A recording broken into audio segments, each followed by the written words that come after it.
Hello friends, ഇന്ന് ഞാൻ നിങ്ങളുമായി ഷെയർ ചെയ്യുന്നത് എൻ്റെ മനസ്സിൽ തോന്നിയ ചെറിയൊരു ഐഡിയ ആണ്. ഈ ഐഡിയ നിങ്ങൾക്ക് എന്തായാലും യൂസ്ഫുൾ ആകും. ഇവിടെ ഞാൻ ചെയ്തിട്ടുള്ളത് ചെറിയൊരു വാഴക്കൂമ്പും ഒരു കുഞ്ഞു വാഴക്കുലയുമാണ്. അതും ചെടികൾ കൊണ്ട് തന്നെ. ഇതിനായിട്ട് ഞാൻ കൂമ്പ് തയ്യാറാക്കാൻ വേണ്ടി ചെയ്തിട്ടുള്ള പ്ലാന്റ് റൂബി ഗ്രാസും വാഴക്കുലക്കായിട്ട് എടുത്തിട്ടുള്ളത് ഗ്രീൻ ആൾട്ടർനാന്തറ പ്ലാന്റുമാണ്. ഇത് രണ്ടും നമ്മുടെ ഗാർഡനിലുള്ള പ്ലാന്റ് ആയിരുന്നു. ഇതിൻ്റെ ഒരു കോമ്പിനേഷൻ കണ്ടപ്പോഴാണ് ഇങ്ങനെ ഒരു കാര്യമുണ്ടല്ലോ, ഇത് ചെയ്താലോ എന്നൊരു കാര്യം ഞാനിങ്ങനെ ചിന്തിക്കുന്നത്.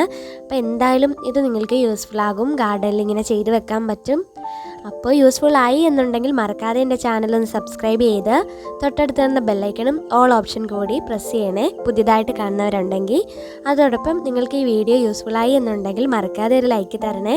അതോടൊപ്പം നിങ്ങളുടെ അഭിപ്രായം അറിയാൻ ആഗ്രഹമുണ്ട്, ഒന്ന് കമൻറ്റ് കൂടി ചെയ്താൽ നന്നായിരുന്നു.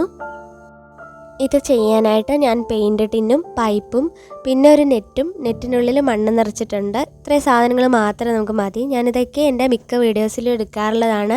പൈപ്പും പെയിൻറ് ടിന്നും റെഡി ആയിട്ടുണ്ട്. നെറ്റിൽ മണ്ണ് നിറച്ച് കെട്ടിയിട്ടുണ്ട്. അത് ഈ പൈപ്പിൻ്റെ ഉള്ളിലേക്ക് ഇങ്ങനെ വെച്ച് കൊടുക്കുക. ഇതേപോലെ വേണം ഫിക്സ് ചെയ്ത് വെക്കാനായിട്ട്. പ്ലാന്റ് രണ്ടും കട്ട് ചെയ്ത് കൊണ്ടുവന്നിട്ടുണ്ട്. ഗ്രീൻ ആൾട്ടർനാന്തറ പ്ലാന്റും റൂബി ഗ്രാസും ആണ് ഞാൻ എടുത്തിട്ടുള്ളത്. മുകളിൽ ഞാൻ ഹോൾസ് ഇട്ട് കൊടുത്തിട്ടുണ്ട്. അവിടെ പച്ച നിറത്തിലുള്ള പ്ലാന്റും താഴെ നമ്മൾ വാഴക്കൂമ്പ് വെക്കാൻ പോകുന്ന ഭാഗത്ത് റൂബി ഗ്രാസും നടാനാണ് ഉദ്ദേശിച്ചിട്ടുള്ളത്. അപ്പോഴേ നല്ലൊരു കോമ്പിനേഷൻ വരത്തുള്ളൂ. ഇപ്പം ഞാൻ തിക്കായിട്ട് തന്നെ ഈ ഒരു പ്ലാന്റ് വാഴക്കുലയുടെ ആ ഒരു ഭാഗത്ത് പച്ച നിറത്തിലുള്ള ഗ്രീൻ ആൾട്ടർനാന്തറ പ്ലാന്റാണ് നട്ടു കൊടുക്കുന്നത്. നല്ല തിക്കായിട്ട് നടണം. കൂമ്പിൻ്റെ ഭാഗത്ത് റൂബി ഗ്രാസും ഇതേപോലെ തിക്കായിട്ട് നടണം. നന്നായിട്ട് ഫില്ല് ചെയ്ത് വേണം നടാനായിട്ട്. നട്ടതിന് ശേഷം വെള്ളമൊക്കെ ഒഴിച്ചു കൊടുക്കാം. ചാണകവെള്ളമാണ് ഇതിന് വളമായിട്ട് കൊടുക്കുന്നത്. പിന്നെ നമുക്കൊരു 15 ദിവസത്തിന് ശേഷം ഇത് നല്ലതായിട്ട് വേരൊക്കെ പിടിച്ച് കിട്ടും. കറക്റ്റ് ഒരു വാഴക്കൊമ്പ് പോലെ തന്നെ ഉണ്ടായിരിക്കും ഇത്. ഇപ്പം നമ്മുടെ വാഴക്കുലയും വാഴക്കൂമ്പും ഒക്കെ റെഡി ആയിട്ടുണ്ട്. 15 ദിവസത്തിന് ശേഷമുള്ള റിസൾട്ടാണ് നിങ്ങളിപ്പോൾ കാണുന്നത്.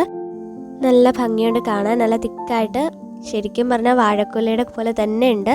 ഇത് വേണമെങ്കിൽ നിങ്ങൾക്ക് കട്ട് ചെയ്ത് ആ ഒരു ഷേപ്പിൽ കുറച്ചുകൂടെ ഷേപ്പ് ചെയ്ത് നിർത്താൻ പറ്റും. എല്ലാവരും ട്രൈ ചെയ്യണം.